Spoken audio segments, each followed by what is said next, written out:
de terre mal pelée. Bonjour, je m'appelle Grégor, producteur de légumes variés, et j'ai de gros problèmes. Oh là là là! Si cela continue comme ça, je n'aurai plus aucune nourriture à vendre à cause de la mauvaise herbe, des maladies et des insectes. Comment faire pour contrôler ces ennemis des cultures et continuer de nourrir la population? Qui peut m'aider? Roxane? Bonjour Grégor! La lutte contre les ennemis de nos cultures, comme les insectes, les maladies ou les mauvaises herbes, se nomme la lutte antiparasitaire. Il y a deux types de lutte antiparasitaire, la lutte biologique et la lutte conventionnelle. Il est très important que les producteurs protègent leur culture contre ces ennemis des cultures pour s'assurer de nourrir tout le monde. Que dirais-tu qu'on démêle ça ensemble? Roxane, tu me sauves la racine. Autant les producteurs biologiques que conventionnels doivent être dans la prévention, ce qui veut dire qu'ils doivent limiter les conditions favorables à ces ennemis. Par exemple, les producteurs biologiques peuvent utiliser des barrières physiques pour empêcher certains insectes d'atteindre la culture, comme par exemple les filets. Les barrières physiques peuvent aussi être utilisées contre les mauvaises herbes en plaçant des plastiques ou géotextiles autour des plants et dans les entrerangs pour empêcher les mauvaises herbes de pousser. Également utiliser la lutte mécanique, ce qui signifie de bouger le sol avec des équipements spécialisés pour déraciner les mauvaises herbes. Dans des très grands champs, ces équipements sont tirés par des tracteurs comme ici. Dans des plus petits champs, ce sont des équipements plus manuels. Oh là là là là! J'en ai pour des heures avec mes petits tubercules! C'est vrai, Grégoire. L'outil le plus efficace et le plus utilisé pour la lutte antiparasitaire reste les pesticides. Il y a des insecticides contre les insectes, des fongicides contre les champignons et des herbicides contre les mauvaises herbes. Tant les producteurs biologiques que conventionnels utilisent des pesticides, mais ce ne sont pas les mêmes types de pesticides. Les producteurs biologiques utilisent des biopesticides et les producteurs conventionnels utilisent des pesticides de synthèse. Ces biopesticides sont évidemment acceptés dans la certification biologique. Ce genre de pesticides provient de sources naturelles, en utilisant par exemple d'autres champignons, des virus ou des essences de plantes pour combattre l'ennemi.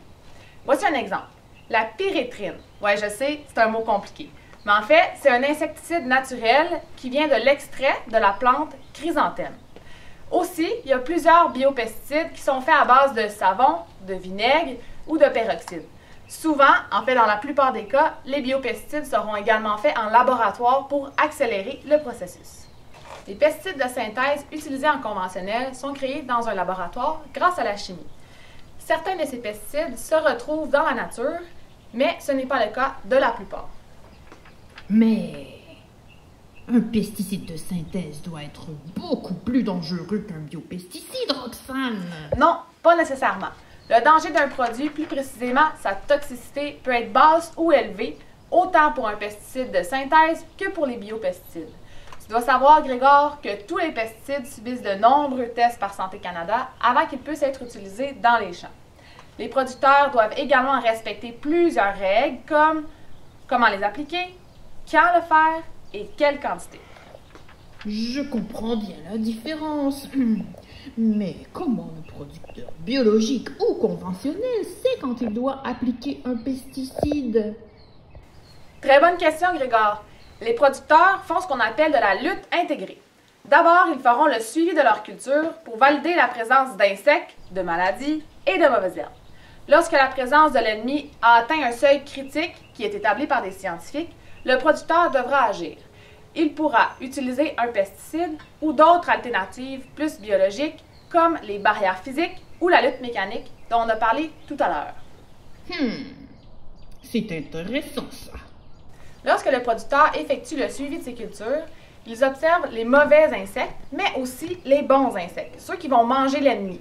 Pourquoi pas laisser la nature nous aider? Effectivement, tous les insectes ont un prédateur. Par exemple, si dans notre culture, on a des pucerons, un mauvais insecte, on va regarder la présence de larves de coccinelles qui, elles, mangera les pucerons. Il ne faut pas oublier, Grégor, qu'une des pratiques les plus importantes de la lutte antiparasitaire est la rotation des cultures, c'est-à-dire de ne jamais remettre la même culture dans le même champ 2 années de suite. Étant donné que plusieurs ennemis vont rester sur place l'hiver, ils seront présents encore plus tôt dans nos cultures l'année suivante si on ne déplace pas notre culture d'endroit. Le producteur met plus de chances de son côté de cette façon. Tous les producteurs, qu'ils soient biologiques ou conventionnels, ont le même but. Ils veulent nourrir le monde avec des produits bons pour la santé et respectueux de l'environnement. Ah, patate douce de patate douce. Merci Roxane. Pourrais-je t'appeler cet été pour m'aider?